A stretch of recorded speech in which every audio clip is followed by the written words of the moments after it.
The first snowfall of December had blanketed Lincoln High School in a pristine white that would soon be trampled into gray slush by hundreds of students making their way across the sprawling campus. The old brick building, constructed in the 1960s with additions haphazardly attached over the decades, looked almost majestic under its fresh coating of snow. But for Kira Valdez, pulling her worn navy coat tighter around her shoulders as she navigated the crowded hallway, the beauty of the winter morning was lost beneath the weight of her daily anxiety. At barely 5 feet tall, with a slight frame that seemed to shrink further into itself with each passing day, Kira had perfected the art of invisibility over the 3 months since she'd started at Lincoln High. Her thick black hair, inherited from her Mexican grandmother, refused to behave like the other girls' straight blonde locks that seemed to flow effortlessly from their heads like silk ribbons. Instead, her hair had a mind of its own, curling rebelliously at the ends, no matter how much she tried to tame it with the ancient hair straightener her mother had picked up at a garage sale. Her dark eyes, almost black in certain lighting, were her most striking feature, but she kept them fixed firmly on the scuffed linoleum beneath her feet as she walked. Those eyes had seen too much change, too much upheaval in her 16 years of life. They reflected the exhaustion of someone who had been forced to grow up too quickly, to adapt to circumstances beyond her control, to smile and pretend everything was fine when her entire world had been turned upside down. The hallway buzzed with the familiar sounds of teenage life. Locker doors slamming shut with metallic clangs that echoed off the cinder block walls, painted in what could generously be called institutional beige, sneakers squeaking against the polished floor, conversations blending together into an indecipherable hum of adolescent energy. Students moved in their established social clusters, invisible boundaries, marking territory as clearly as any physical barriers. Near the trophy case that displayed decades of Lincoln High achievements in faded photographs and tarnished metal, the popular girls gathered in their perfectly coordinated outfits, their laughter bright and musical as they discussed weekend plans that would never include someone like Kira. By the vending machines that hummed constantly and occasionally $8 bills without dispensing snacks, the theater kids rehearsed lines from their upcoming production of Our Town, their animated gestures and dramatic voices creating a small island of artistic expression in the sea of teenage conformity. The athletes, easily identifiable by their letter jackets and the confident way they carried themselves, congregated near the entrance to the gymnasium, their voices carrying further than others as they discussed game strategies and weekend parties. And scattered throughout, like satellites orbiting these established social planets, were the students who didn't quite fit anywhere. The ones who ate lunch alone, who walked quickly between classes with their heads down, who understood what it meant to be invisible in a building full of people. Kira belonged to this last group, though she hadn't chosen it. 3 months into her junior year at Lincoln High, she still felt like an alien visiting from another planet, struggling to understand the customs and language of this strange new world. Everything about her seemed to invite unwanted attention, marking her as different in a place where conformity was the unspoken rule. Her family had moved to this small Michigan town from Phoenix after her father lost his job at the aerospace company where he'd worked for 12 years. The economic downturn had hit the industry hard, and when layoffs came, Miguel Valdez found himself among the casualties despite his experience and dedication. The move to Michigan had been born of necessity rather than choice. Her mother's sister lived here and had promised to help them get back on their feet. The transition had been brutal in ways Kira was still discovering.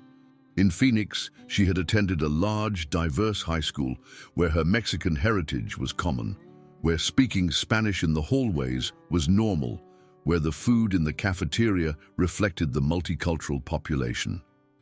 Here in Lincoln, Michigan, population 8,347, according to the sign at the town limits, She was an exotic anomaly, a source of curiosity at best and hostility at worst. The weather alone had been a shock to her system. Phoenix in December meant temperatures in the 70s, perfect for spending time outdoors, hiking in the desert, enjoying the mild winter sunshine. Michigan in December meant temperatures that regularly dropped below freezing, snow that piled up in dirty mounds along the sidewalks, and a bitter wind that seemed to cut right through her inadequate clothing and chill her bones.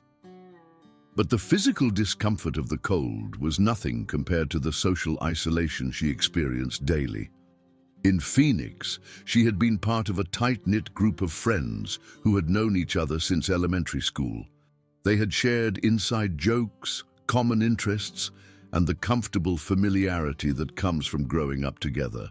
Here, she was starting from zero, at an age when most social groups had already crystallized into their final forms.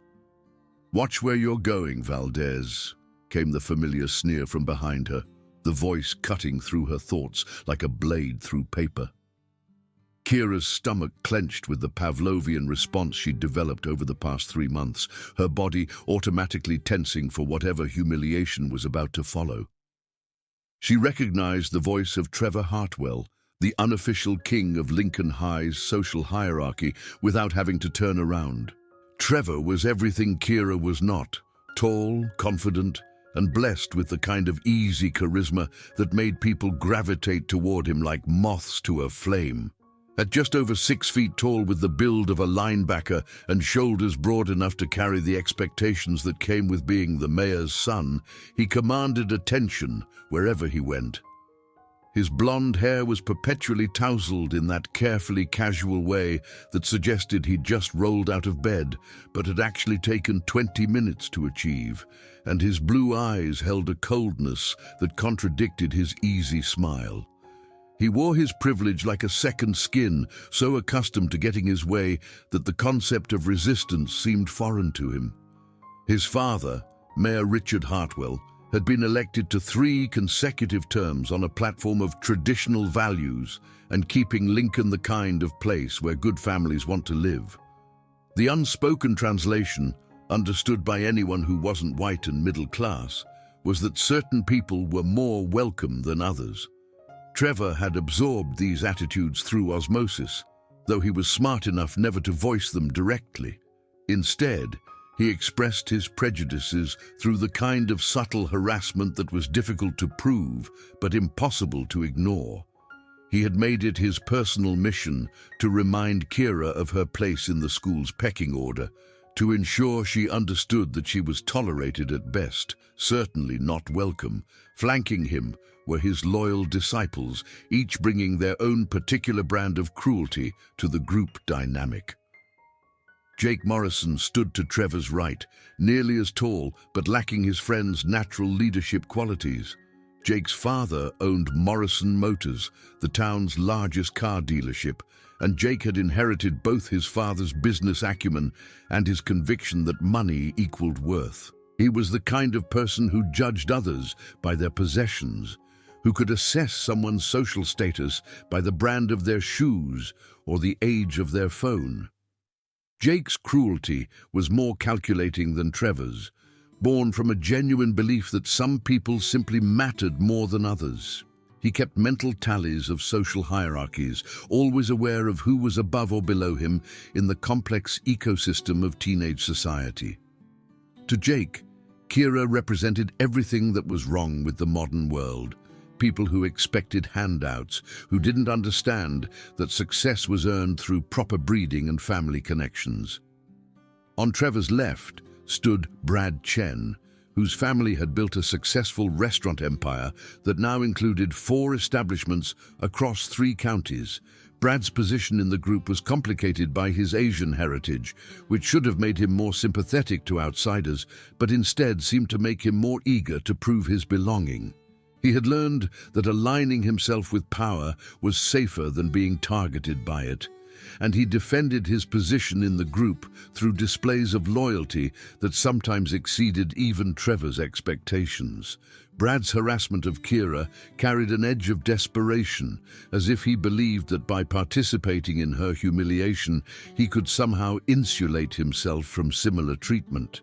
He was the one who suggested new ways to torment her, who came up with creative insults, who pushed the boundaries just far enough to cause maximum damage without crossing lines that might result in serious consequences.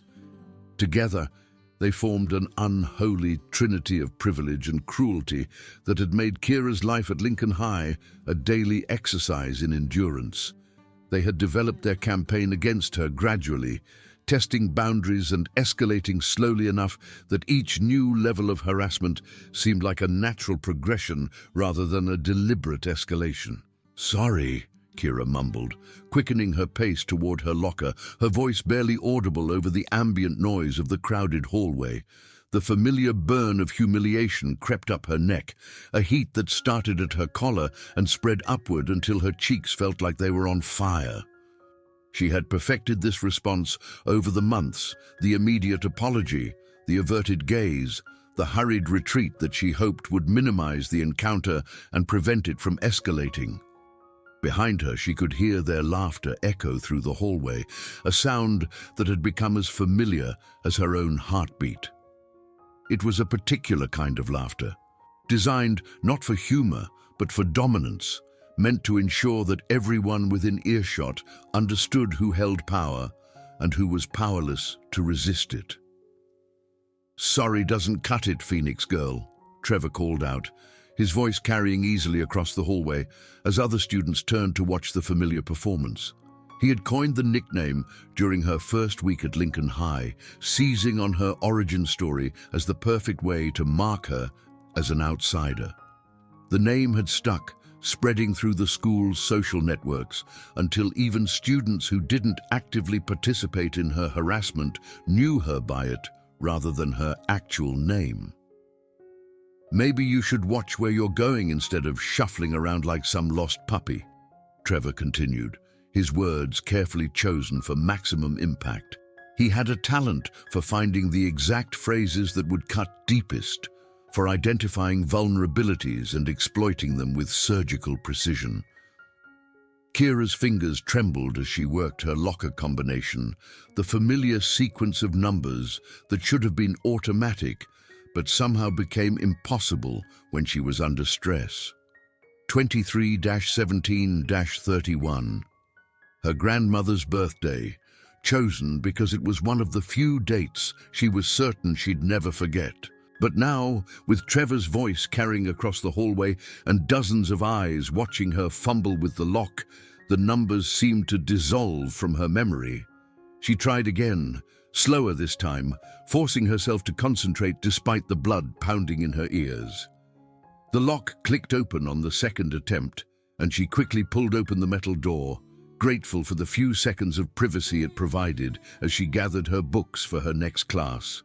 What Trevor and his friends didn't know, what nobody at Lincoln High knew, was that Kira had spent the last 8 years training in Brazilian Jiu-Jitsu under her uncle Miguel, a former MMA fighter who had opened a small gym in Phoenix after his professional career ended due to a series of injuries. The gym, called Coração de Luta, Heart of the Fight, had been located in a strip mall between a laundromat and a tax preparation service. But inside its modest walls lay one of the most respected training facilities in the Southwest. Miguel Valdez had been a rising star in the MMA world before a devastating knee injury in his third UFC fight ended his professional aspirations. Rather than becoming bitter, he had channeled his passion for martial arts into teaching, developing a reputation for producing fighters who were as disciplined mentally as they were skilled physically. His philosophy was simple.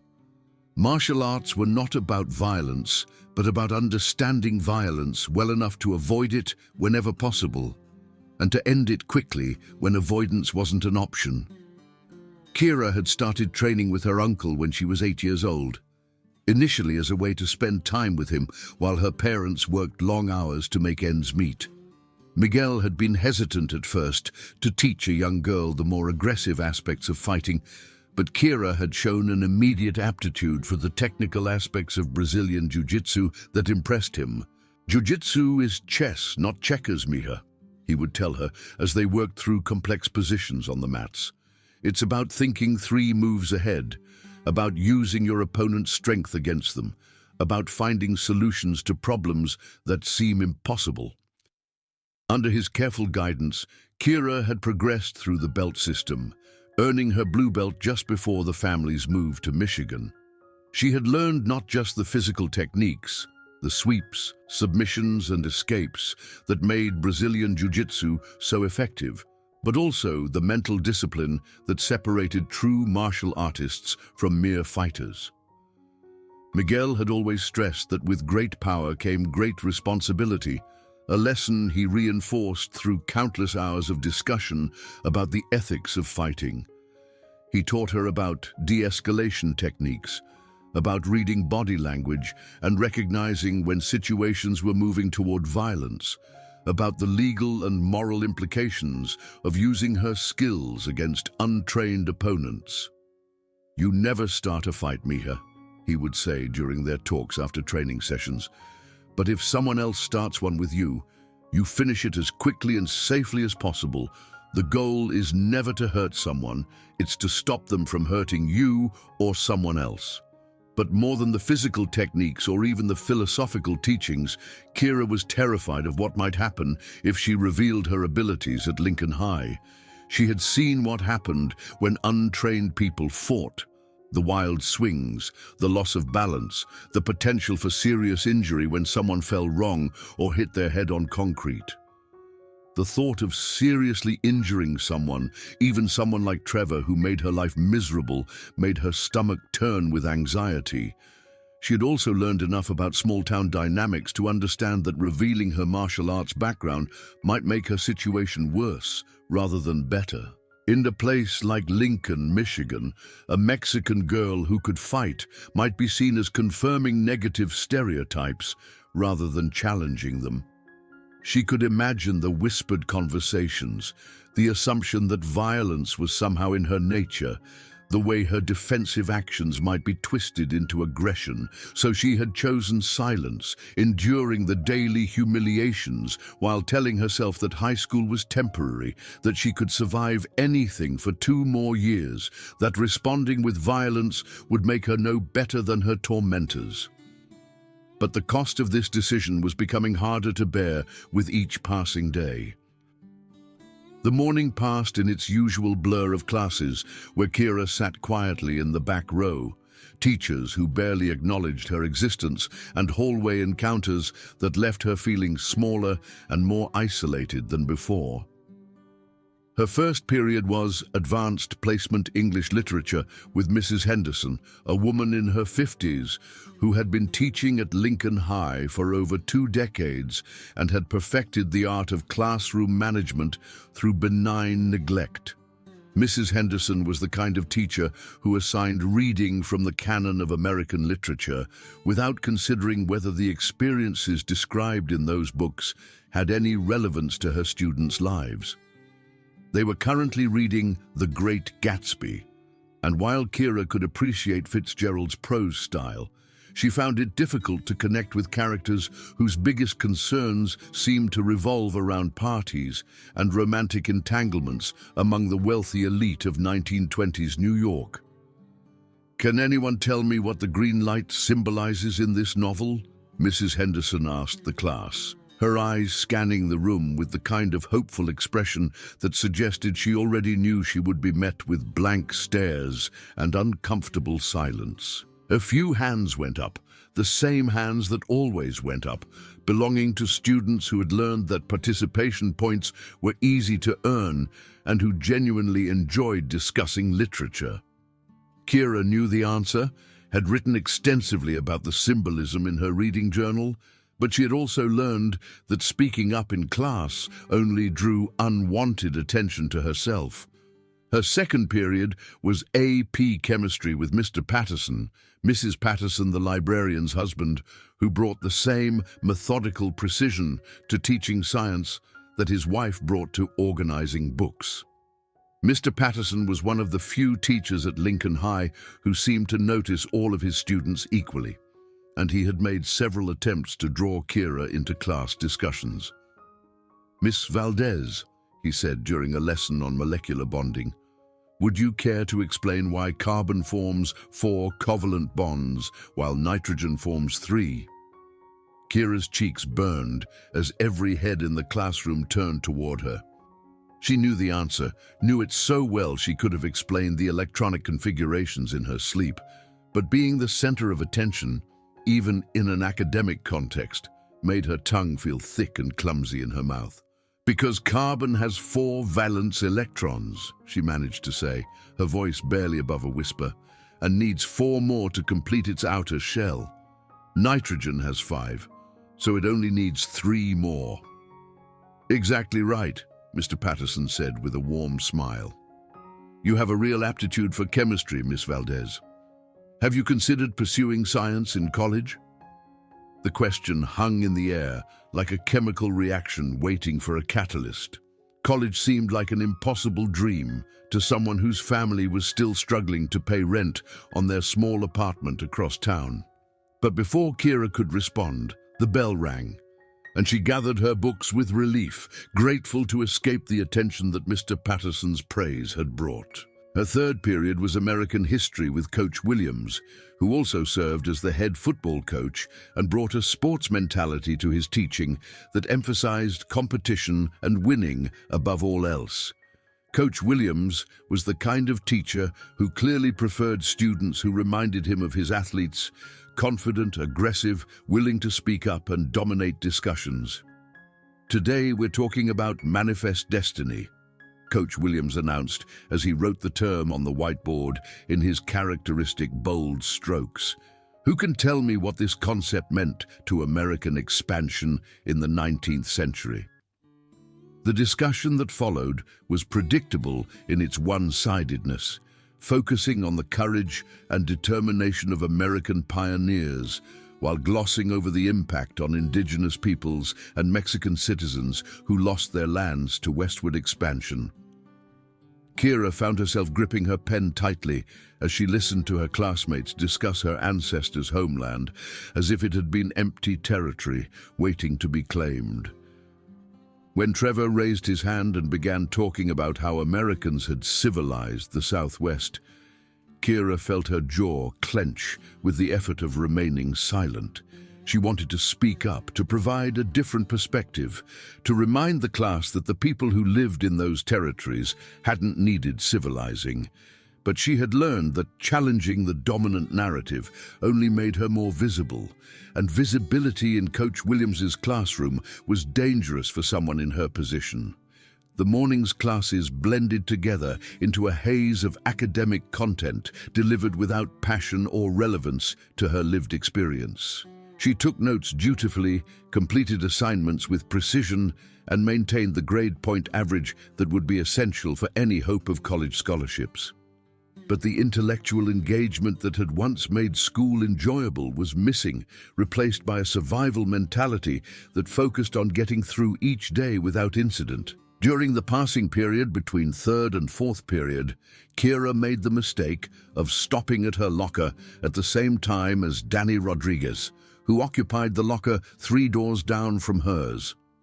Danny was one of the few students at Lincoln High who treated her with basic human decency, a quiet boy who seemed more interested in his textbooks than in the complex social hierarchies that governed teenage life.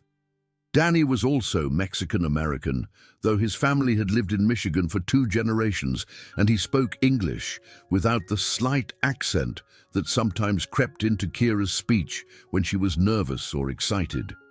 His father worked at the auto parts factory on the outskirts of town, and his mother cleaned offices downtown during the evening shift. Like Kira, he understood what it meant to be different in a place that valued conformity, to be working class in a school where many of his classmates had never worried about money. "How was chemistry?" Danny asked as he gathered his books for his next class, his voice pitched low enough that their conversation wouldn't carry to other students. "Fine," Kira replied automatically, though they both knew that fine was her standard response to most questions about her school experience. She appreciated Danny's attempts at friendly conversation, but she had learned to be wary of getting too close to anyone who might become a target by association. Danny was shorter than Trevor and his friends, with dark hair that he kept neatly trimmed and serious brown eyes that seemed older than his 16 years. He had the kind of face that would be handsome in a few years when he grew into his features, but for now he possessed the slightly awkward appearance of a teenager who hadn't quite figured out how to carry himself with confidence. "I heard Patterson asking you about college," Danny continued, closing his locker and adjusting the strap of his backpack. "That's cool. You thinking about majoring in chemistry?" The question was innocent enough, but Kira felt her chest tighten with anxiety. Talking about future plans felt dangerous, as if voicing her dreams might jinx her chances of achieving them. Besides, she had learned that hope was a luxury she couldn't afford. Better to keep her expectations low and avoid the disappointment that came with wanting things that seemed impossible. "I don't know," she said quietly. "Maybe." What she didn't tell Danny was that she had been fascinated by chemistry since middle school, that she spent her free time reading about organic synthesis and pharmaceutical research, that she dreamed of someday developing medications that could help people like her grandmother who had died from complications related to diabetes that might have been treatable with better drugs. She didn't tell him about the notebook she kept hidden in her bedroom, filled with molecular diagrams and research ideas that she copied from scientific journals she found online. She didn't mention the chemistry set she had saved up to buy with money from her part-time job at the grocery store, or the experiments she conducted in her family's small kitchen when no one else was home. Those dreams felt too precious and too fragile to share with anyone, even someone as kind as Danny. She had learned to protect the parts of herself that mattered most, to keep them hidden away where they couldn't be damaged by the daily assault on her self-esteem that had become her normal existence at Lincoln High. The bell rang, signaling the start of fourth period, and they hurried toward their respective classes. But their brief interaction had been noticed by Trevor and his friends, who were always watching for new opportunities to create drama and assert their dominance over the school's social ecosystem. During lunch, Kira found refuge in the library, a sanctuary presided over by Mrs. Patterson, the elderly librarian who had become her unofficial guardian angel. The library occupied the center of the school building, its high windows providing natural light that made it feel more welcoming than the fluorescent-lit hallways. Tall shelves divided the space into cozy alcoves where students could study or read without being observed, and Mrs. Patterson had created a culture of quiet respect that made it a haven for anyone seeking peace. Mrs. Patterson was in her 70s, but possessed an energy that belied her age. She had been the librarian at Lincoln High for over 30 years, and she had developed an almost supernatural ability to identify students who needed extra support. She never made a big show of her concern, never embarrassed anyone with obvious pity, but she had a way of making herself available to those who needed someone to care. "How are you settling in, dear?" Mrs. Patterson asked, as Kira took her usual seat at a table in the back corner of the library, the same question she asked every day with genuine interest in the answer. "Fine," Kira replied, the same automatic response she gave to most adults who asked about her adjustment to Lincoln High. But Mrs. Patterson had developed the ability to read between the lines, to understand the weight that single word carried when spoken by a student who had learned to compress all her struggles into socially acceptable responses. Mrs. Patterson had witnessed enough of the daily harassment to understand the reality of Kira's situation. She had seen Trevor and his friends accidentally bump into Kira as she walked past their table, had heard the stage-whispered comments about charity cases and people who don't belong, had noticed the way Kira's shoulders tensed whenever certain students entered the library. But like most adults at Lincoln High, Mrs. Patterson felt constrained by the unofficial rules that governed teenage social dynamics. She couldn't confront the bullying directly without making Kira's situation worse, couldn't single out students for punishment based on behavior that was technically within the bounds of acceptable conduct. Instead, she did what she could to create a safe space, to offer silent support, to be present when Kira needed someone who cared. "I have some new books that came in this week," Mrs. Patterson said, her voice carrying the enthusiasm that only a true lover of literature could bring to discussions of recent acquisitions. "There's a wonderful biography of Marie Curie that I thought you might enjoy, given your interest in science."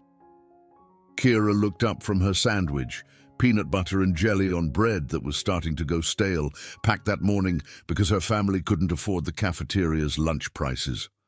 "Thank you," she said, and meant it. Mrs. Patterson was one of the few adults at Lincoln High who had taken the time to learn about her interests, who treated her as an individual rather than just another student passing through. "I'll set it aside for you," Mrs. Patterson said with a warm smile. "And dear, if you ever need someone to talk to, you know where to find me." The offer hung in the air between them, both understanding and acknowledgement.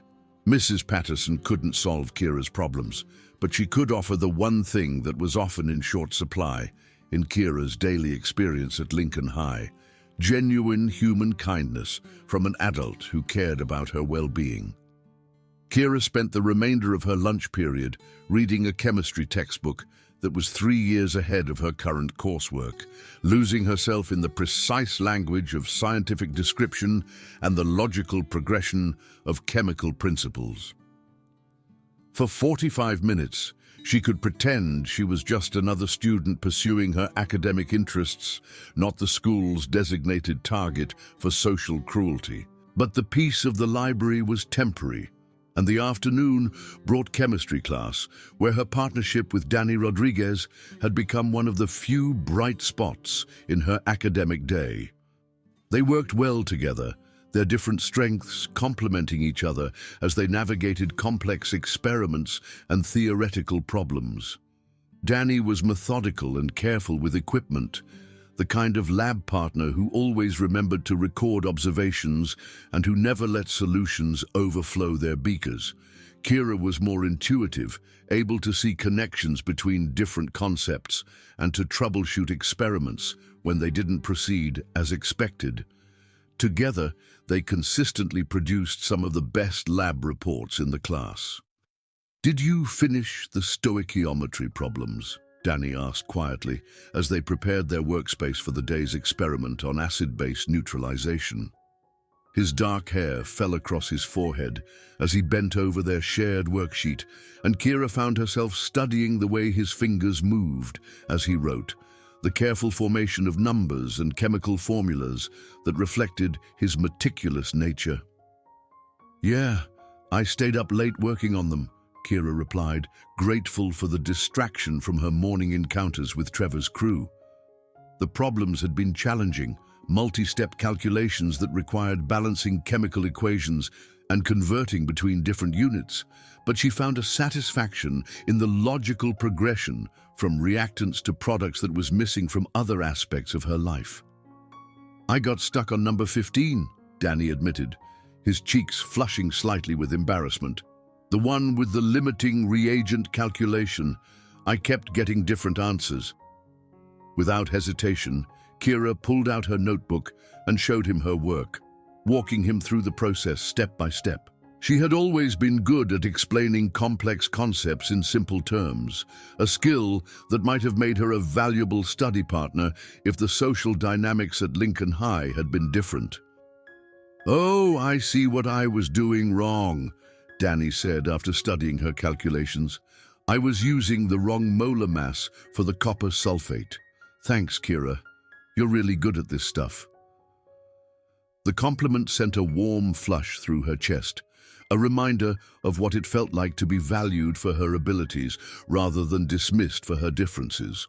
For 45 minutes, she could forget about Trevor and his friends, could lose herself in the precision of measurement and the satisfaction of successful chemical reactions.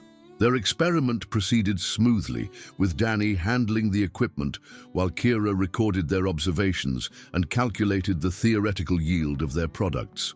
They worked in comfortable silence, occasionally discussing their results or comparing their data with that of other lab groups, but the illusion of normalcy shattered as soon as the bell rang, signaling the end of the period. As students began packing their equipment and cleaning their lab stations, Kira noticed that Danny had left his calculator on their shared table. Without thinking, she grabbed it and called his name, hoping to catch him before he left the classroom. "Danny, you forgot this," she called out, holding up the calculator as she hurried toward the door. The simple act of kindness, the sort of basic courtesy that should have passed unnoticed in a healthy social environment, would prove to be a crucial mistake. Trevor Hartwell had been lingering in the hallway outside the chemistry classroom, waiting for the period to end so he could continue his campaign of psychological warfare against Kira. When he saw her interaction with Danny, he recognized an opportunity to escalate his harassment to a new level. "Well, well," Trevor's voice boomed across the hallway, his tone carrying the particular combination of amusement and malice that had become his trademark when addressing Kira. "Looks like Phoenix Girl has found herself a boyfriend." The words hit the crowded hallway like a stone thrown into still water, ripples of attention spreading outward as students turned to observe the drama that was about to unfold. Conversations stopped mid-sentence. Locker doors paused in their closing, and the ambient noise of teenage life was replaced by the expectant silence that preceded social carnage. Kira's blood ran cold as she watched Danny's face flush bright red with embarrassment. The calculator in her hand suddenly felt like evidence of some crime she hadn't realized she was committing, and she found herself frozen in place as the weight of dozens of stares pressed down on her shoulders. The hallway seemed to grow quiet as other students sensed the brewing confrontation, their phones already emerging from pockets and backpacks like flowers blooming in time-lapse photography. In the social ecosystem of Lincoln High, moments like these were currency, material for social media posts, ammunition for later gossip sessions, entertainment that would be dissected and analyzed for days to come. "Leave him alone," Kira said quietly, her voice barely audible over the ambient noise of shuffling feet and closing lockers. The words felt inadequate even as she spoke them, a whisper against a hurricane, but she couldn't bear the thought of Danny being drawn into her orbit of daily humiliation. Trevor's laugh was sharp and mocking, designed to cut through any pretense of dignity or self-respect.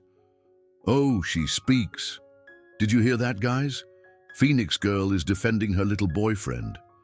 Jake and Brad moved to flank them, effectively trapping Kira and Danny against the row of lockers that lined this section of hallway. The movement was practiced, choreographed through months of similar encounters, designed to create a physical barrier that would prevent their targets from escaping before the performance was complete. The circle of spectators grew larger, drawn by the gravitational pull of social drama.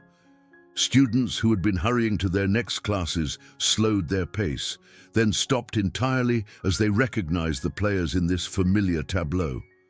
Some looked genuinely excited, their eyes bright with the anticipation of entertainment. Others seemed uncomfortable but unwilling to intervene, their faces reflecting the moral cowardice that allowed bullying to flourish in environments where bystanders chose safety over justice. "We're not dating," Danny stammered, his face now completely red with embarrassment and what might have been the beginning of anger. "We're just lab partners." The declaration, meant to diffuse the situation, only provided Trevor with more ammunition for his assault. "Sure you are," he said with mock sincerity, his voice dripping with sarcasm. Just like she's just a normal student instead of some charity case who probably can't even afford lunch. The words hit Kira like physical blows, each one carefully chosen to strip away another layer of her dignity. Trevor had a talent for identifying vulnerabilities and exploiting them with surgical precision, for finding the exact phrases that would cause maximum damage while remaining technically within the bounds of acceptable behavior. "Yeah," Brad added, his voice carrying an edge of cruelty that seemed designed to prove his loyalty to the group. "I bet her parents are too busy, working 3 jobs each to pack her a decent lunch. That's why she's always eating peanut butter sandwiches like some 5-year-old. The observation was accurate and devastating. Kira's daily lunch had become a source of quiet shame, a visible reminder of her family's financial struggles in a school where many students had credit cards and cars of their own. She had hoped that her corner table in the library had provided enough privacy to eat without judgment, but clearly she had been naive. Jake picked up the thread, his businessman's instinct for finding weakness serving him well in this context. Maybe that's why she's so desperate for a boyfriend. She figures if she finds some guy who feels sorry for her, he might buy her real food once in a while. The laughter that followed was like a chorus of hyenas, each cackle another nail in the coffin of Kira's already fragile social standing. She could feel the weight of dozens of eyes watching her, waiting to see how she would respond to this public humiliation. And she found herself paralyzed by the impossibility of finding a response that wouldn't make things worse. "Please just leave us alone," she whispered, hating how small and pathetic her voice sounded in the crowded hallway, hating the way it seemed to confirm every cruel assumption about her weakness and inability to defend herself. Trevor stepped closer, his presence looming over her like a dark cloud that blocked out the sun. At over 6 feet tall, he towered above her 5-foot frame, and he used his physical advantage deliberately, positioning himself to make her feel even smaller and more vulnerable than she already did. "What's wrong, Phoenix Girl?" he asked with mock concern, his voice carrying clearly to every corner of the hallway. "Cat got your tongue? Or are you too poor to afford words too?" The question hung in the air like a challenge, daring her to respond, to defend herself, to provide him with more material for his performance. But Kira had learned through painful experience that engaging with Trevor only prolonged the encounter, gave him more opportunities to demonstrate his dominance and her powerlessness. She wanted to disappear, to melt into the floor, and never have to face these people again. She wanted to be back in Phoenix, surrounded by friends who knew her as a person rather than a target. She wanted to be anywhere but here, standing in this hallway while dozens of her classmates watched her being systematically destroyed by someone who seemed to derive genuine pleasure from her suffering. But escape was impossible. The circle of spectators had grown thicker, forming a human amphitheater around the central drama. Even if she could have pushed through the crowd, she couldn't abandon Danny to face Trevor's wrath alone. And besides, running away would only confirm every assumption about her cowardice and provide Trevor with material for future encounters. The next few weeks brought a steady escalation of harassment that seemed to grow bolder and more creative with each passing day. Trevor and his friends had apparently decided that targeting both Kira and Danny was twice as entertaining as focusing on just one victim, and they developed a systematic approach to making both of their lives miserable. The campaign began subtly, with seemingly accidental encounters that left their targets shaken but unable to prove deliberate malice. Danny would find his locker jammed with foreign objects, wadded-up paper, pencil shavings, occasionally something more unpleasant like spilled milk or ketchup packets that had been squeezed until they burst. When he complained to the administration, he was told that lockers sometimes malfunctioned, that students were responsible for keeping their property secure, that there was no evidence of vandalism. Kira discovered that her backpack had been rifled through on multiple occasions, her carefully organized notes scattered and sometimes missing entirely. Her textbooks developed mysterious stains that looked like coffee or soda, but smelled faintly of something more organic and disgusting. Her homework assignments disappeared from folders where she was certain she had placed them, only to reappear days later in trash cans or stuck to bathroom walls with chewing gum. The psychological warfare was relentless and carefully calculated. Trevor and his friends never did anything overtly violent or directly threatening, nothing that would result in serious consequences from the administration. Instead, they perfected the art of making Kira and Danny's daily existence a living hell through 1,000 small cruelties that fell just short of actionable offenses. In the hallways between classes, they would knock books from Danny's hands in what appeared to be accidental collisions, then offer mock apologies while making sure Kira saw what had happened.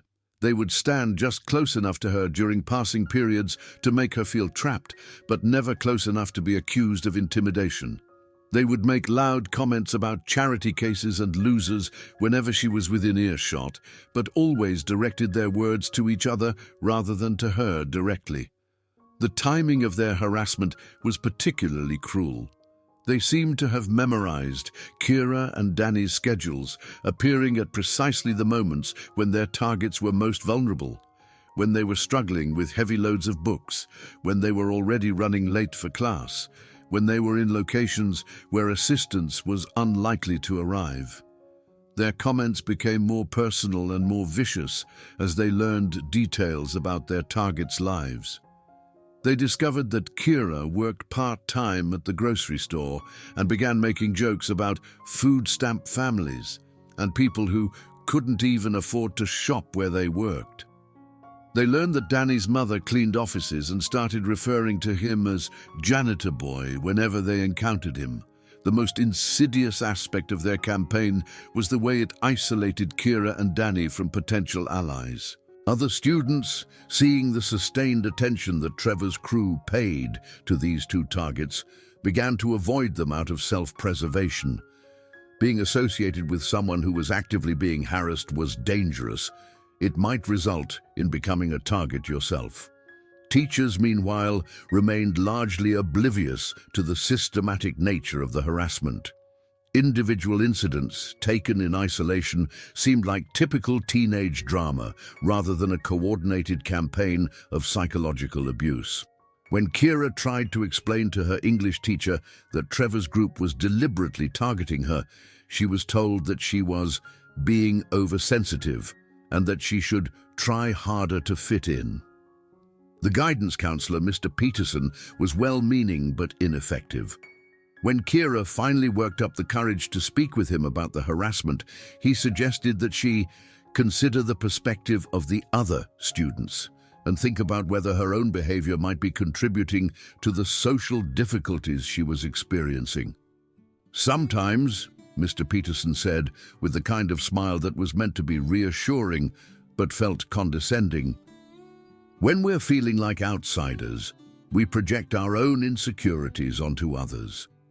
Have you considered that maybe these students aren't actually trying to hurt you, but you're interpreting their behavior negatively because you're still adjusting to a new school? The suggestion that her harassment was essentially imaginary, a product of her own psychological problems, rather than real persecution, left Kira feeling more isolated than ever. If the adults who were supposed to protect students couldn't or wouldn't recognize what was happening, then she was truly on her own. The isolation was perhaps the most damaging aspect of the entire experience. Humans are social creatures, and the systematic exclusion from normal teenage social interaction began to wear away at Kira's sense of self-worth and her ability to trust her own perceptions of reality. When everyone around you acts as if your suffering doesn't exist, you begin to wonder whether maybe it really doesn't, whether maybe you are oversensitive, whether maybe you deserve whatever treatment you're receiving. Danny, meanwhile, was struggling with his own version of the same psychological assault. As a boy, He was expected to stand up for himself in ways that would have been inappropriate to expect from Kira. But he was physically outmatched by Trevor's group and smart enough to understand that fighting back would only make things worse. "I feel like such a coward," he confessed to Kira one day during their chemistry lab period, his voice barely audible over the sound of their Bunsen burner. "I keep thinking I should do something, say something, but I don't know what." "You're not a coward," Kira replied firmly, though she was struggling with her own feelings of helplessness and self-doubt. "You're smart enough to understand that violence isn't the answer." But even as she said the words, part of her wondered whether violence might actually be the answer, whether the reason Trevor and his friends continued to escalate their behavior was because they had learned that their targets wouldn't fight back. She thought about the hours she had spent training with her Uncle Miguel, about the skills she possessed that could end this harassment in a matter of seconds, about the self-defense techniques she had mastered but never used. The internal conflict was exhausting. Every day brought new opportunities to defend herself, to show Trevor and his friends that she wasn't as helpless as they believed, to demonstrate that their assumptions about her weakness were fundamentally incorrect. But every day she chose restraint, telling herself that violence would only make things worse, that her uncle's teachings about responsibility and proportional response required her to endure rather than fight back. The psychological toll of this daily struggle was beginning to show in other areas of her life. Her grades, which had always been excellent, started to slip as she found it increasingly difficult to concentrate on academics when so much of her mental energy was devoted to navigating social landmines. Her appetite disappeared, and she began losing weight that she couldn't afford to lose from her already slight frame. At home, she tried to hide her struggles from her parents, who were dealing with their own adjustment difficulties and financial pressures. Her father had found work at a local factory, but the pay was significantly less than what he had earned in Phoenix, and her mother had taken a job as a cashier at a discount store to help make ends meet. The last thing they needed was to worry about their daughter's social problems at school. But parents have a way of sensing when their children are suffering, even when those children work hard to hide their pain. One evening in late January, as Kira picked at her dinner without really eating, her mother finally addressed the elephant in the room. "Mija," Rosa Valdez said gently, using the affectionate Spanish term that had been Kira's nickname since childhood. "You haven't been yourself lately. Is everything okay at school?" The question hung in the air between them, loaded with parental concern and the offer of support if needed. But Kira had become so accustomed to handling her problems alone that she couldn't bring herself to burden her parents with troubles they were powerless to fix. "Everything's fine, Mummy," she replied, forcing a smile that she hoped was convincing, "just adjusting to the new classes and everything." Her father, Miguel Valdez, looked up from his own plate with the kind of piercing gaze that suggested he saw through his daughter's deception. "You know, Misha, when I was your age, I had some problems with bullies too. Sometimes it helps to talk about these things." The offer was there, implicit but clear. Her parents were willing to listen, to provide whatever support they could, to advocate for her if necessary. But Kira also knew that her father was working 60-hour weeks at the factory, that her mother was struggling with her own social isolation in this new town, that adding her problems to their already overwhelming load of responsibilities would only make everyone's life more difficult. "Really, puppy, everything's okay," she insisted. "I'm just tired from studying for midterms." The lie came easily now, after months of practice. She had become expert at deflecting concern, at providing just enough information to satisfy worried inquiries without revealing the full extent of her daily suffering. It was a survival skill she had developed out of necessity, but it was also another form of isolation, another way that Trevor's harassment was succeeding in cutting her off from potential sources of support. Her Uncle Miguel, back in Phoenix, remained unaware of her struggles. Their family had maintained contact through weekly video calls, but Kira was careful to present only the positive aspects of her new life during these conversations. She told him about her chemistry grades, about the book she was reading, about the winter weather that was so different from Arizona's desert climate. She never mentioned Trevor or the daily gauntlet of humiliation she faced at Lincoln High. Sometimes, during their calls, Miguel would ask about her training, whether she had found a martial arts school in Michigan where she could continue her education in Brazilian jiu-jitsu. The question always made her chest tighten with a mixture of guilt and longing. Guilt because she hadn't even looked for a gym, and longing because she missed the sense of confidence and capability that training had given her. "Not yet, Tio," she would say. "I'm still getting settled, maybe after I've been here a little longer." But the truth was that she was afraid of training, afraid that spending time on the mats would remind her of her capabilities and make it harder to maintain the passive approach she had chosen. She was afraid that learning new techniques, or even practicing the ones she already knew, might lower her threshold for using them when provoked. It was during a particularly frigid January morning, when the temperature had dropped to 15 degrees below zero, and the wind chill made it feel even colder, that everything finally reached its breaking point. The brutal Michigan winter had been a constant source of misery for Kira, whose thin coat, the only winter jacket her family had been able to afford, provided minimal protection against the Arctic conditions that seemed to define the region's climate from December through March. The coat itself had become a source of quiet shame. It was navy blue synthetic fabric purchased from a discount retailer for less than $40, and while it might have been adequate for Phoenix's mild winters, it was laughably insufficient for Michigan's polar conditions. The insulation was thin and compressed. The outer shell offered little wind resistance, and the zipper had begun to stick from repeated use in cold weather. Kira had tried to make it work by layering sweaters underneath, but this strategy had its own problems.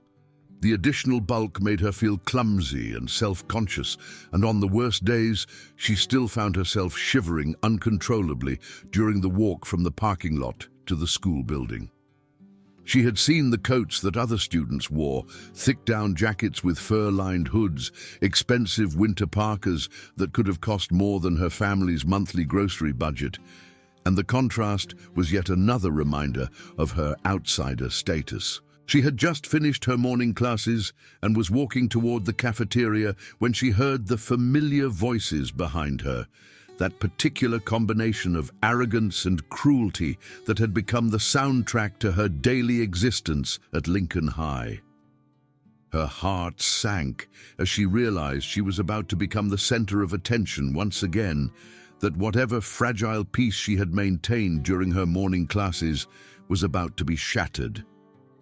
"Hey, Phoenix girl," Trevor called out, his voice carrying that particular tone that always preceded trouble, the kind of vocal inflection that suggested he had been planning this encounter and was pleased with whatever cruelty he was about to unleash. "Nice coat. Did you find it in a dumpster?" The question carried easily across the hallway, loud enough to ensure that other students would hear and turn to witness whatever entertainment Trevor was about to provide. Kira kept walking, hoping against hope that ignoring him would make him lose interest, that he might choose to focus his attention on some other target for today's performance.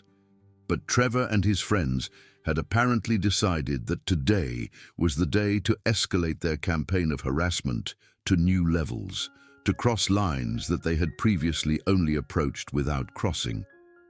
The systematic psychological warfare of the past few weeks had been building toward this moment, preparing the ground for an assault that would be remembered by everyone who witnessed it.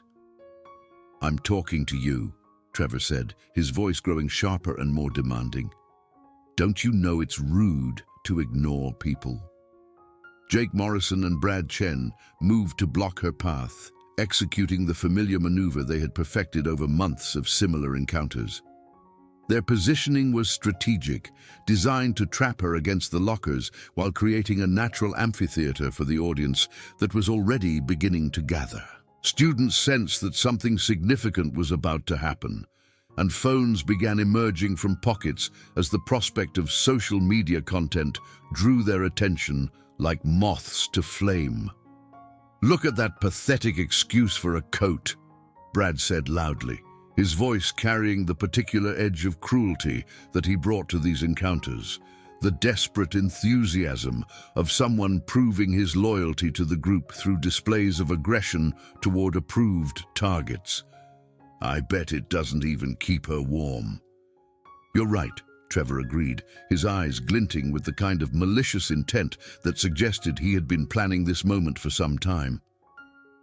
"Maybe we should help her out.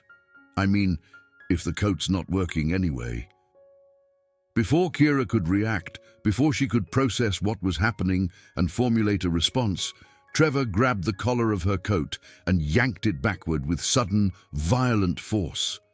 The worn fabric, already stressed from months of use in conditions it hadn't been designed to handle, tore with a sickening sound that carried clearly through the increasingly quiet hallway. But Trevor wasn't finished. This wasn't just another incident of verbal harassment or psychological intimidation. This was a physical assault designed to humiliate her in the most visible way possible. With Jake and Brad's assistance, he began pulling at the coat more aggressively, trying to strip it from her shoulders entirely while she struggled to maintain her grip on the only protection she had against the brutal cold. "Stop!" Kira gasped, the word coming out as barely more than a whisper as she fought to keep her coat on, while three boys, who were significantly larger and stronger than her, pulled at it from different angles. The temperature in the hallway suddenly felt arctic as cold air rushed in through the torn fabric, a preview of what awaited her if they succeeded in their goal. The physical struggle was unequal from the beginning. Kira was 5 feet tall and weighed perhaps 95 pounds, while Trevor alone outweighed her by more than 100 pounds. But this wasn't really about physical strength. It was about power, about demonstrating to everyone watching that she was completely helpless, that she existed at the mercy of others' whims. "Stop what?" Trevor laughed, giving another violent tug that nearly pulled Kira off her feet and sent her stumbling sideways into the lockers. "We're just trying to help you realize that this piece of trash isn't worth wearing." The crowd had grown larger now, forming a tight circle around the confrontation as students pushed closer to get better views of the spectacle. Some were actively filming with their phones, recognizing that they were witnessing something that would generate significant social media engagement. Others looked uncomfortable, but made no move to intervene, their faces reflecting the moral cowardice that allowed systematic abuse to flourish in environments where bystanders chose personal safety over collective responsibility. The noise level in the hallway had dropped to an eerie quiet, the kind of silence that preceded moments of significant social drama.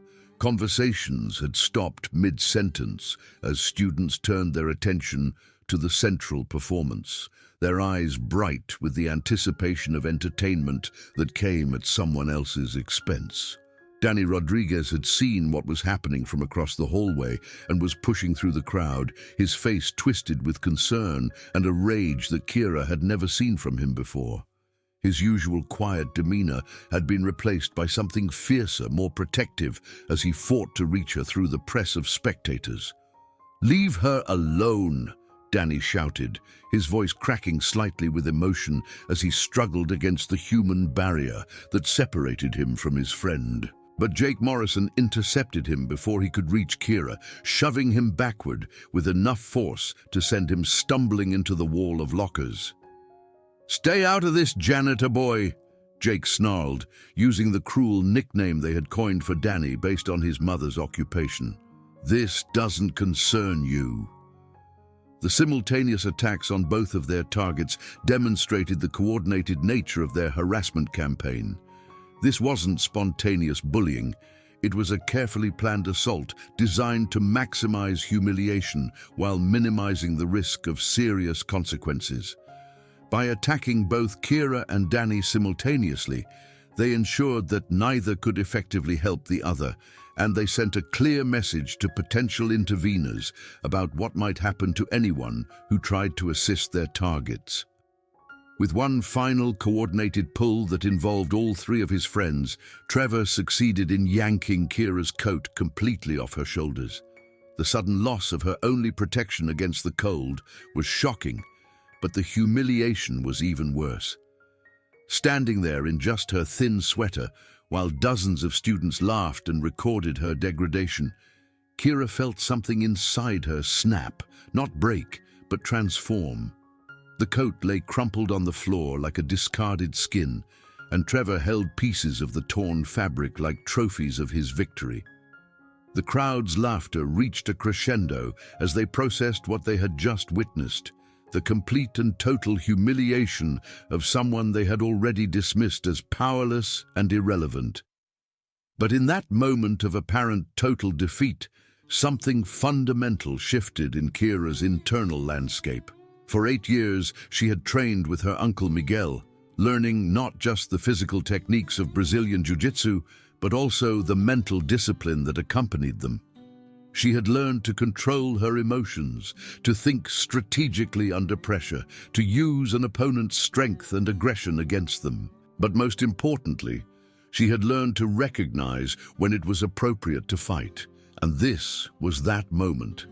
Every principle of de-escalation had been exhausted, every attempt at avoiding confrontation had been ignored, every peaceful resolution had been rejected by her attackers. They had escalated from verbal harassment to physical assault, from psychological intimidation to actual violence. She had endured months of systematic abuse without response, hoping that her restraint would eventually cause them to lose interest. Instead, they had interpreted her passivity as weakness and her silence as invitation to escalate further. The transformation began subtly, a straightening of her shoulders that had nothing to do with temperature and everything to do with decision. Her spine aligned itself with the kind of posture her uncle had drilled into her during thousands of hours on the training mats. Her weight shifted to the balls of her feet in a stance that would have been recognizable to anyone familiar with martial arts, but appeared to the untrained eye as simply a girl standing up straighter. Most significantly, her internal dialogue changed. The voice that had been telling her to endure, to avoid confrontation, to accept whatever treatment others chose to give her, was replaced by a different voice, one that spoke with the authority of years of training and the clarity that comes from finally understanding that some lines, once crossed, require a response. The crowd was still laughing, still recording, still treating her humiliation as entertainment. Trevor was still holding pieces of her torn coat, still grinning with the satisfaction of someone who believed he had achieved complete victory over a helpless opponent.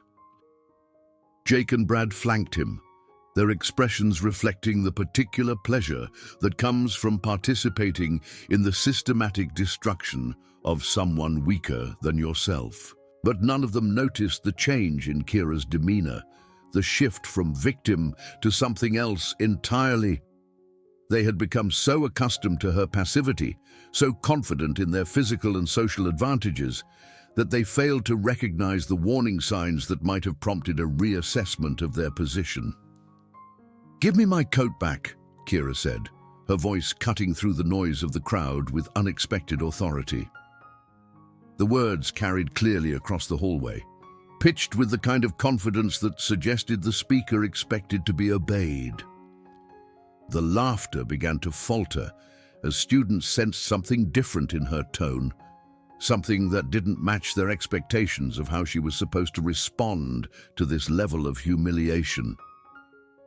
Trevor looked surprised by the change in her demeanor, confusion flickering across his features as he processed this deviation from the script he had been following.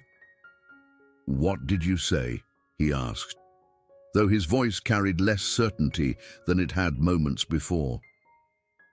Something about Kira's posture, about the way she was looking at him, suggested that the power dynamic he had taken for granted might not be as stable as he had assumed. I said, "Give me my coat back now." The repetition carried even more authority, delivered with the kind of calm certainty that comes from someone who has made a decision and is prepared to follow through on its implications. The crowd's noise level continued to drop as more students recognized that something significant was shifting in the encounter they were witnessing. The familiar pattern of victim and victimizer was being disrupted by elements they didn't understand, and their confusion created a tension that was almost palpable. Trevor's friends exchanged uncertain glances, their confidence beginning to waver as they processed Kira's unexpected response. They had become accustomed to her silence, her attempts to minimize confrontation, her apparent acceptance of whatever treatment they chose to give her. This new version of her, direct, demanding, unafraid, didn't fit the psychological profile they had constructed over months of harassment. "Or what?" Trevor finally asked, falling back on the traditional challenge that had worked so effectively in their previous encounters. But his sneer seemed forced now, as if he was going through the motions of dominance rather than feeling genuinely confident about his position. "What are you going to do about it, Phoenix Girl?" Kira's response was delivered with the calm precision of someone who had moved beyond anger into a state of tactical clarity. "I'm going to ask you one more time. Give me my coat back." The words carried an implicit threat that everyone in the hallway could feel, but not everyone could identify.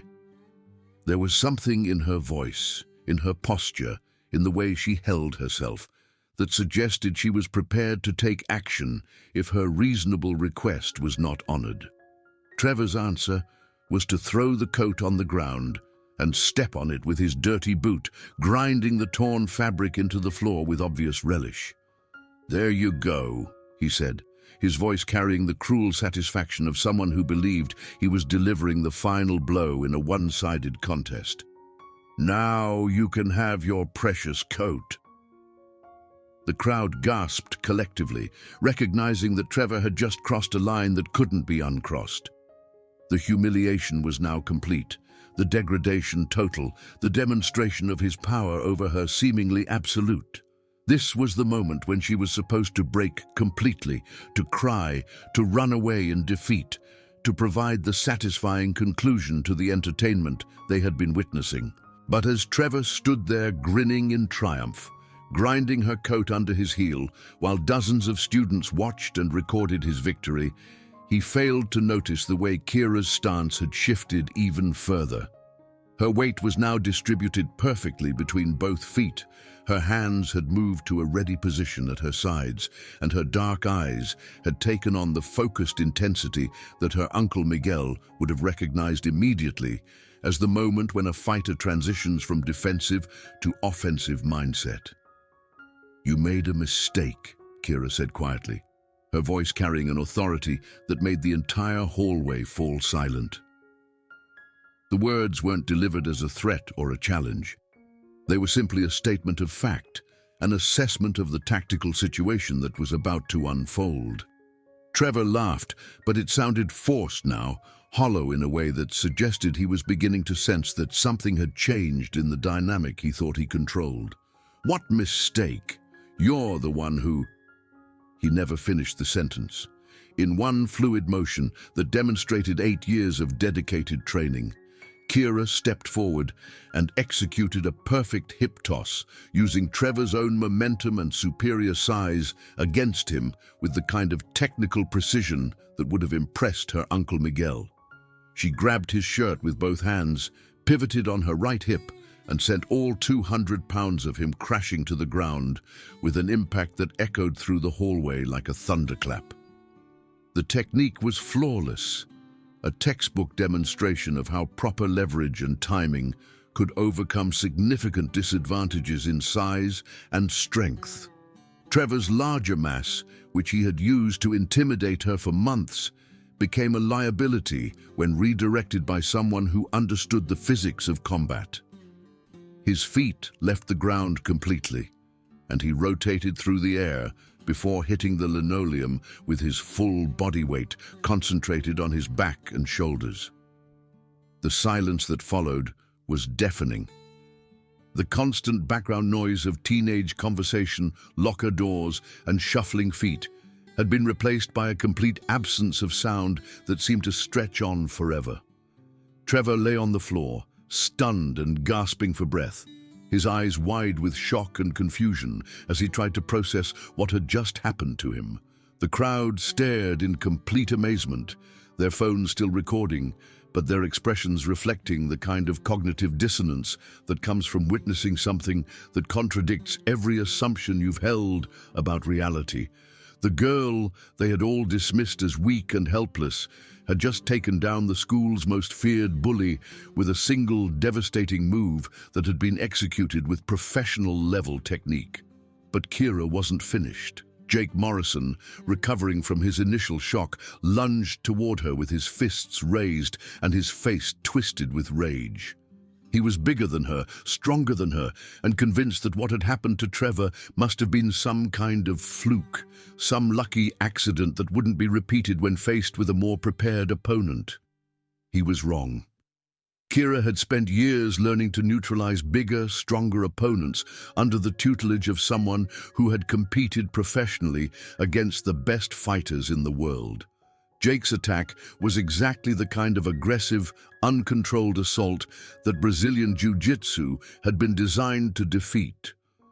Kira sidestepped his clumsy rush with the kind of footwork that comes from thousands of hours of practice, catching his extended arm in an arm drag that used his own forward momentum against him.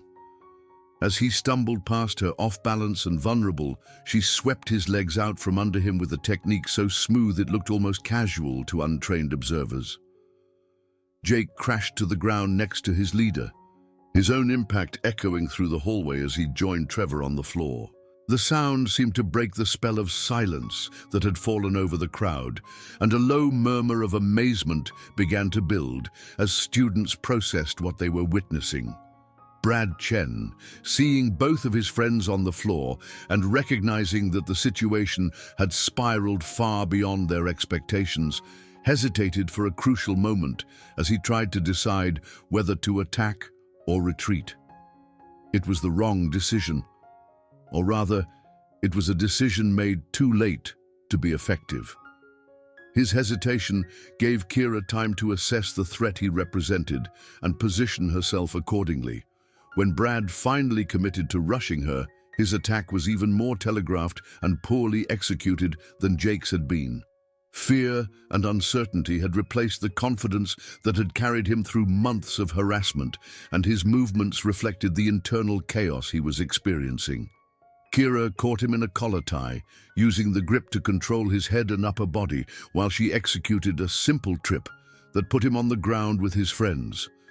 The technique required minimal force, just enough pressure in the right place at the right time to disrupt his balance and let gravity do the rest of the work. In less than 30 seconds, all three bullies were on the floor, groaning and trying to figure out what had just happened to them. The timeline of their defeat was almost impossible to believe.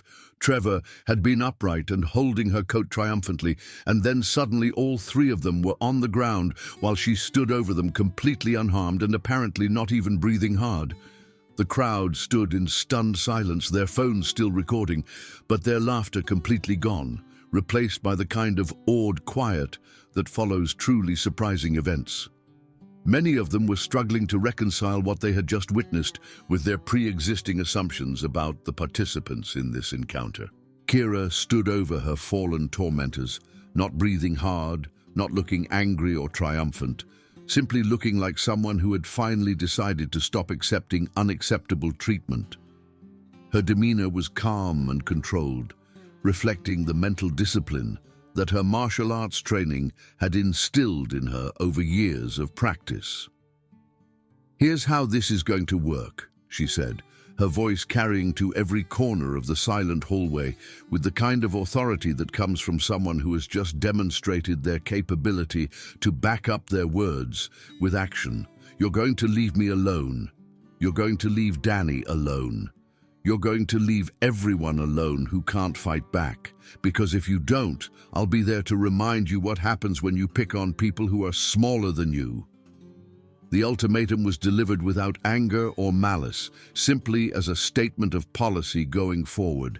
She wasn't threatening them with violence for its own sake. She was establishing boundaries and explaining the consequences of crossing those boundaries. The difference was crucial, and it reflected the mature understanding of conflict resolution that her uncle had taught her alongside the physical techniques. Trevor struggled to sit up, his face red with embarrassment and pain as he tried to restore some dignity to his position. The fall had knocked the wind out of him, but more damaging than the physical impact was the psychological blow of being defeated so comprehensively by someone he had considered completely powerless. You can't just," he began, but found himself unable to complete the thought. The familiar patterns of dominance and submission that had governed his interactions with other students had been completely disrupted, and he was struggling to find a framework for understanding his new position relative to Kira. "Can't just what?" Kira interrupted, her voice carrying a confidence that would have been unthinkable just minutes earlier. "Can't just defend myself, can't just stand up to bullies, can't just refuse to be your victim anymore." She bent down and picked up her torn coat from the ground where Trevor had thrown it, brushing off the dirt and debris that had accumulated from being trampled underfoot. The gesture was symbolic as much as practical. She was reclaiming not just her property, but her dignity, her agency, her right to exist in this space without being subjected to harassment. "I've been training in Brazilian Jiu-Jitsu for 8 years, she announced to the crowd, her voice carrying clearly to every corner of the hallway. "I could have done this any time I wanted. But I was hoping you would eventually grow up and stop acting like children. I was wrong." The revelation sent another wave of murmurs through the assembled students as they processed this new information. The quiet girl who had endured months of systematic harassment had apparently possessed the ability to defend herself all along, but had chosen not to use it until pushed beyond her breaking point. The implications were staggering. Every incident of harassment, every moment of humiliation, every day of social isolation could have been ended immediately if she had chosen to reveal her capabilities. Her months of apparent helplessness had been a choice, not an inability, and that choice made her final response even more impactful. Danny Rodriguez pushed through the crowd and approached Kira cautiously, his face reflecting a mixture of concern, amazement, and something that might have been admiration. He had witnessed the entire encounter from his position against the lockers, had seen the transformation from victim to victor that had taken place in less than a minute. "Are you okay?" he asked, his voice filled with genuine concern, despite having just witnessed her demonstrate that she was more than capable of taking care of herself. "I'm fine," Kira replied, though her hands were shaking slightly from the adrenaline that was now coursing through her system. The immediate threat had been neutralized, but her body was still processing the stress and excitement of the confrontation. "Are you—" Before Danny could answer, Trevor struggled to his feet with help from his friends, his face twisted with rage and humiliation. The physical defeat was bad enough, but the public nature of his downfall made it infinitely worse. Everyone at Lincoln High would know what had happened within hours, and his reputation as someone to be feared and respected had been shattered in front of dozens of witnesses. "This isn't over," he snarled, his voice carrying the desperate anger of someone whose entire identity had been built on dominance over others, and who was now facing the collapse of that identity. "You think you're tough now, but it is over." Kira said firmly, turning to face him with the calm confidence of someone who had just proven their point beyond any reasonable doubt. And if you think it's not, you're welcome to try again. But next time, I won't be so gentle. The threat hung in the air like a promise, and Trevor seemed to finally understand that the girl he had been tormenting was capable of much more than he had ever imagined. The techniques she had used were clearly not lucky accidents or desperate flailing. They were the products of serious training and significant skill development. If she had been gentle during this encounter, as she claimed, then escalating further would be extremely inadvisable. Jake and Brad helped Trevor to his feet, and the three of them slunk away without another word, their humiliation complete and their reign of terror effectively ended.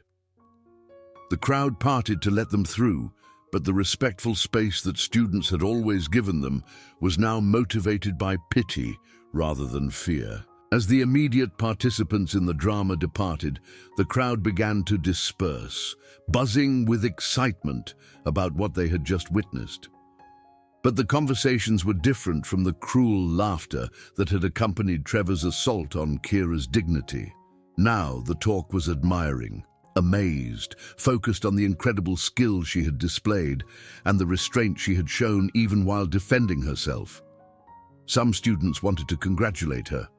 Others wanted to apologize for not intervening during the months of harassment she had endured, and a few just wanted to be associated with the new legend that had just been born in Lincoln High's hallways. But Kira was focused on Danny, who stood beside her with a look of amazement and respect in his eyes. "I had no idea," he said quietly, his voice reflecting the same awe that was visible on his face. "Why didn't you ever—" "Because I was hoping it wouldn't come to this," Kira replied honestly, her voice carrying the weight of months of internal struggle between her desire to defend herself and her commitment to finding peaceful solutions. Violence should always be the last resort. But sometimes, when people won't listen to reason, you have to speak a language they understand. The answer reflected the maturity and wisdom that her martial arts training had instilled in her, the understanding that true strength lies not in the ability to hurt others, but in the discipline to use that ability only when absolutely necessary for protection. Over the next few days, the story of Kira's confrontation with Trevor and his friends spread throughout Lincoln High like wildfire, evolving and growing in the telling until it achieved the status of legend. The video footage, captured by dozens of phones from multiple angles, showed the entire encounter in vivid detail. But what impressed people most wasn't the physical techniques she had used. It was the restraint she had shown throughout the ordeal. The videos went viral on social media platforms, spreading far beyond the boundaries of Lincoln High as students shared them with friends and family members. Comments poured in from martial arts practitioners who analyzed her techniques, from anti-bullying advocates who praised her restraint, and from teenagers across the country who saw in her story a model for how to respond to systematic harassment. At any point during the confrontation, Kira could have seriously injured her attackers. She possessed the skills and training to cause significant damage, broken bones, dislocated joints, unconsciousness from chokes or strikes. But she had chosen instead to simply neutralize the immediate threats and send a clear message about her boundaries going forward. The restraint she had shown actually made her more intimidating rather than less so, because it demonstrated a level of control and precision that suggested her capabilities went far beyond what she had displayed. Anyone considering future harassment now had to wonder not just whether she could defend herself, but whether she might choose to be less gentle next time. The change in school dynamics was immediate and profound. Students who had previously ignored or avoided Kira now greeted her in the hallways with genuine respect, treating her not as a victim to be pitied, but as someone whose quiet strength commanded admiration. The story of her restraint in the face of months of harassment, followed by her decisive action when pushed too far, resonated with teenagers who understood what it meant to feel powerless in social situations. Teachers who had been oblivious to the systematic harassment suddenly seemed more aware of the social dynamics in their classrooms and hallways. Several faculty members approached Kira to apologize for not recognizing what she had been enduring and to assure her that they would be more vigilant about identifying and addressing similar situations in the future. Principal Morrison, no relation to Jake Morrison, called Kira into his office the day after the incident, and she braced herself for punishment despite having clearly acted in self-defense. Instead, she found herself facing an administrator who seemed genuinely concerned about the failure of the school's systems to protect her from systematic harassment. "Miss Valdez," Principal Morrison said, his voice carrying a gravity that suggested he understood the seriousness of what had transpired, "I owe you an apology. It's clear that you've been dealing with harassment that should never have been allowed to escalate to the point where you felt compelled to defend yourself physically." The apology was unprecedented in Kira's experience with adult authority figures at Lincoln High, most of whom had dismissed her concerns or suggested that she was overreacting to normal teenage social dynamics. To have the school's highest administrator acknowledge that she had been failed by the system was both validating and emotionally overwhelming. "We're going to be implementing new policies around bullying and harassment," Principal Morrison continued, "and I'd like you to be part of the discussion about how to make this school a safer place for all students. Your perspective would be invaluable in helping us understand how to identify and address these situations before they reach the breaking point." The invitation to help shape school policy was both an honor and a responsibility that Kira took seriously.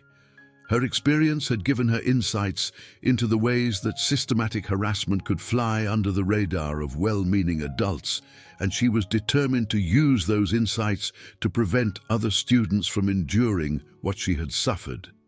Most importantly, the culture of passive acceptance that had allowed Trevor's harassment to flourish began to shift throughout the school. Students who had previously been bystanders to bullying incidents began speaking up, intervening when they witnessed harassment, and creating social environment where such behavior was no longer tolerated or ignored. Trevor, Jake, and Brad returned to school after a few days of suspension, but they were fundamentally changed by their experience. The swagger was gone, replaced by a wariness that came from having their sense of invincibility completely shattered. They still associated with each other, but their reign of terror was definitively over, ended by the demonstration that their perceived power had been nothing more than an illusion maintained by others' willingness to be victimized. The most significant change, however, was in Kira herself. The girl, who had spent months trying to make herself invisible, now walked through the hallways with quiet confidence that came from understanding her own capabilities and limitations. She didn't swagger or boast about her victory, that wasn't her nature, but she carried herself with the dignified self-assurance of someone who had faced her fears and emerged stronger. Her relationship with Danny evolved beyond their shared experience of harassment into something deeper and more meaningful. The crisis they had weathered together had created a bond based on mutual respect and understanding, and they found comfort in each other's company during the process of healing from months of psychological abuse. "I keep thinking about what you said," Danny told her one day as they worked together in chemistry lab, their conversation quiet enough to remain private despite the activity around them. "About violence being the last resort.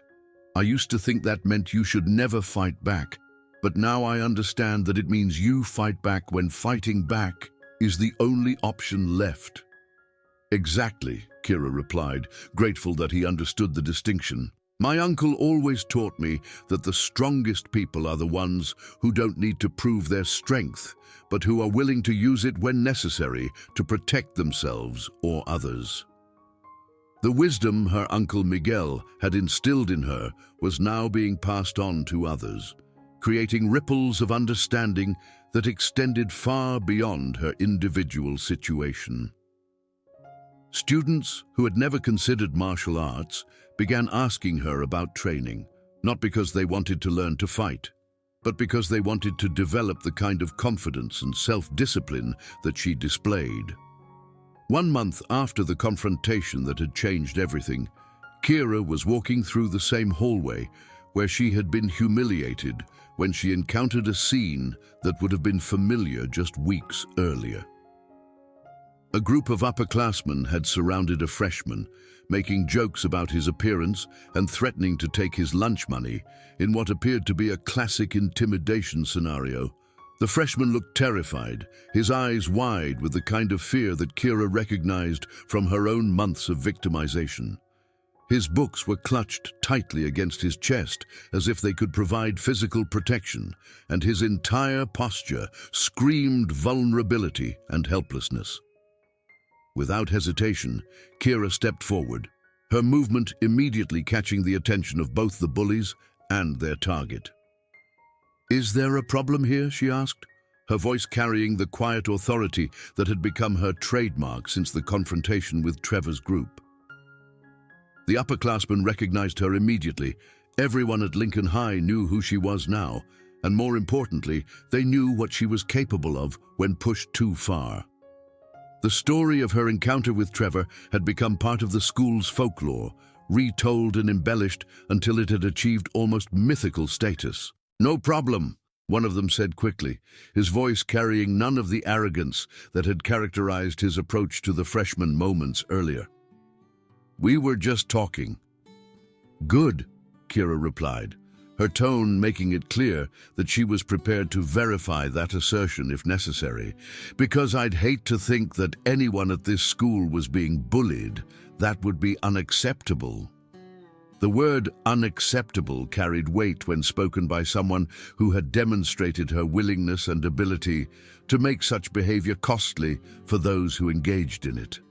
The upperclassman melted away without another word, leaving the freshman standing alone with his unexpected savior. "Thank you," the boy whispered, his voice shaking with relief and gratitude.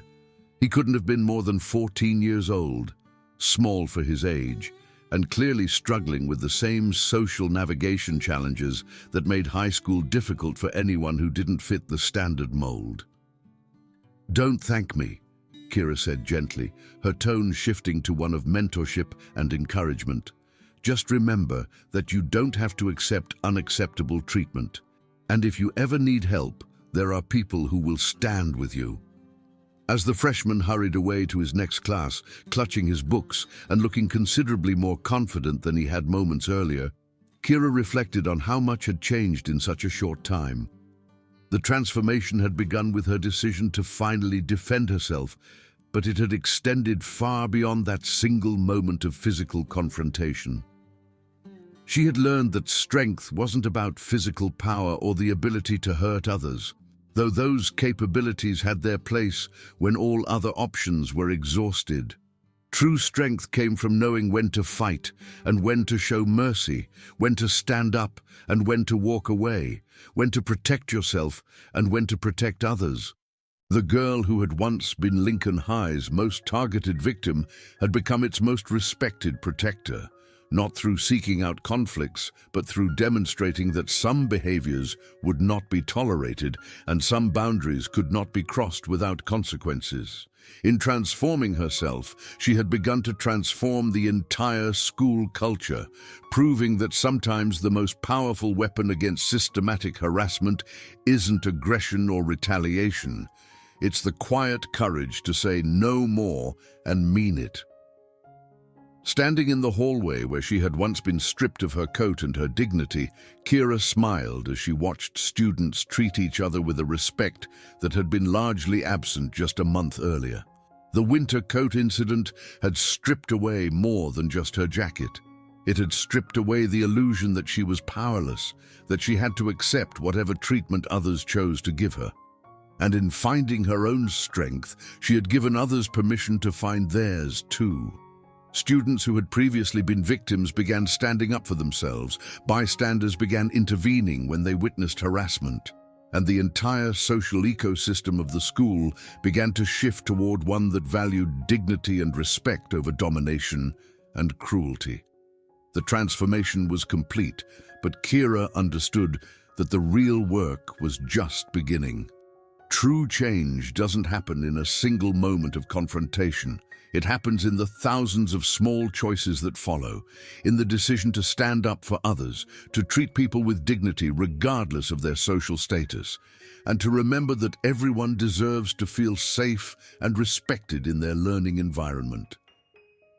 As she walked toward her chemistry class, where Danny would be waiting with their latest lab assignment and Mrs. Patterson would have set aside another book recommendation, Kira carried with her the knowledge that she had not just won a fight, she had won something far more valuable. She had reclaimed her dignity, her confidence, and her faith in the possibility that people and institutions could change when faced with clear boundaries and consistent enforcement of those boundaries. The quiet girl from Phoenix had found her voice at Lincoln High, and in speaking up for herself, she had created space for others to find their voices too.